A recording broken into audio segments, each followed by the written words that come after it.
In modern-day Japan, where everything moves fast and the silence on subway trains feels sacred, some unwritten rules still linger in the shadows. One of them is simple. Under no circumstance should you ever return a stranger's smile on the subway. They say that doing so is an invitation, one you can't take back. Takashi was just another face in the crowd, squeezing through the ticket gates at Shinjuku Station that Friday. Cheap suit soaked from the drizzle, worn-out shoes slipping on the damp platform, eyes so tired he could barely tell one day from the next. He never believed in urban legends. He was practical, like any man trying to survive in Tokyo has to be. But that morning something happened. Something so small, so absurd. Most people would laugh if they heard it. While waiting for the Yamanote Line train, Takashi saw him. On the opposite platform, lost in a sea of blank faces, stood a man, completely still. He wore regular clothes, nothing flashy, but something was off. Subtle. His teeth. They were a rotting yellow, and his smile. That smile stretched too far, from ear to ear, like it could split his face open. For a moment, Takashi thought of looking away, but politeness, that cursed, deep-rooted Japanese politeness, betrayed him. He gave a slight smile back, barely a twitch of the lips, an automatic reflex of someone raised to be civil.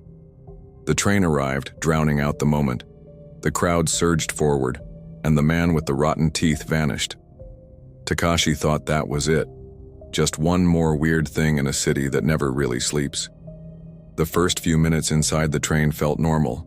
People glued to their phones, old men dozing off, heads nodding with the rhythm of the tracks. Tourists squinting at the maps on the walls, trying to figure out where the hell they were. But something gnawed at Takashi. A heat, a feeling, like someone was way, way too close.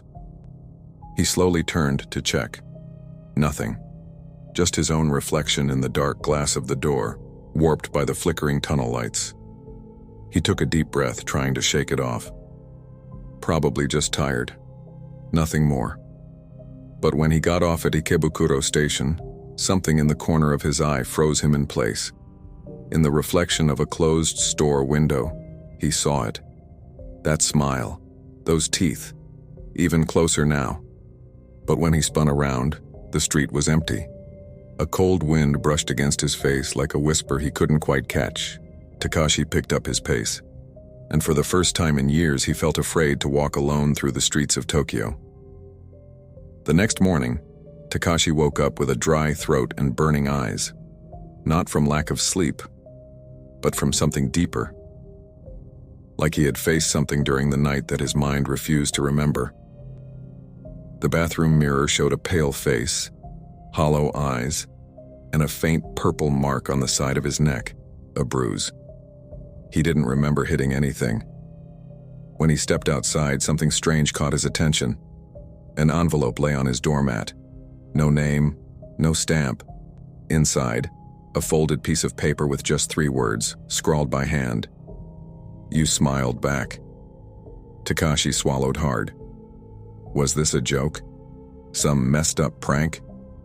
On the train, the smiles were everywhere, not on people's faces, but in the foggy windows, in reflections, in the ads on the walls.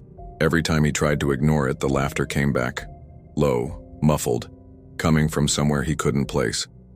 At work, he couldn't focus. The computer screen shimmered. Sometimes in the corner of the monitor, a shape would flicker, a silhouette with a smile stretched too far. But whenever he looked straight at it, there was nothing. That night, on the ride home, the subway felt darker than usual. The lights flickered, casting brief moments of total blackness. It was in one of those moments that Takashi heard it, right next to his ear. A laugh. He jolted up, gasping, eyes darting around. Everyone else was frozen, still as statues, silent as if time had stopped. The train pulled into a station. The doors opened. He got off without even checking where he was. Outside, complete silence. No cars, no voices, not a single soul. Tokyo felt drained. Only one sound remained, a raspy laugh echoing from some shadowy alley. You smiled. You smiled. You smiled. Takashi ran through the streets, stumbling, tripping over his own feet until he reached home. He locked every door, turned off every light, hid in the corner of his room, arms wrapped around his knees, whispering to himself that it was just stress, just exhaustion. But then, his phone buzzed. A text. Unknown number. One more night, and I'll be on the other side of the mirror. On the third day, Takashi reached out for help. He told a coworker about the man in the subway, the smiles, the notes, hoping to hear it was just paranoia, just in his head. But the man went pale. You saw the yellow smile? Takashi froze. Yellow smile? The coworker gave a hesitant nod. It's an old story. They say he shows up to lonely people. The ones who are just a little too polite. If you smile back, it's like inviting him in. And from then on, he's always waiting. Somewhere. In some station. Sometimes just a reflection. Other times, he gets on with you. Gets on. Into your life. Your body. Your thoughts. He doesn't stop. Until he replaces your smile with his own. Takashi tried to laugh, but the sound that came out of his throat was wrong. Lower. Rougher. He left in a hurry. The coworker's words stuck in his mind, repeating over and over. That night, Takashi didn't sleep. All the lights in the house were on. The windows covered. Mirrors taped up with newspaper and duct tape. But it didn't matter. Every time he blinked, he saw it, not in dreams, in the moments between thoughts, in the walls, in the black screen of the TV, in the metal shine of the kettle. He didn't want to see it anymore, but the smile was already part of him. The next morning, Takashi found himself walking toward the station, even though every part of him screamed not to. His feet moved on their own. His mind no longer fought back. And there he was, the same man, dark suit, standing still in the crowd, teeth even more rotten, smile even wider. No one else noticed him. People walked by like he wasn't there. Takashi stepped closer, stopped 2 steps away. The man spoke, but his lips didn't move.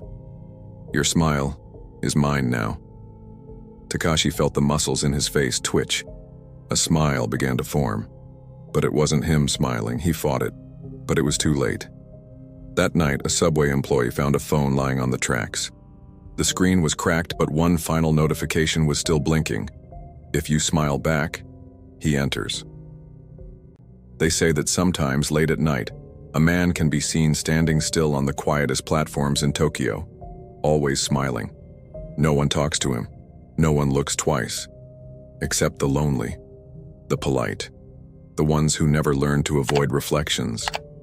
And when they do, someone new takes his place.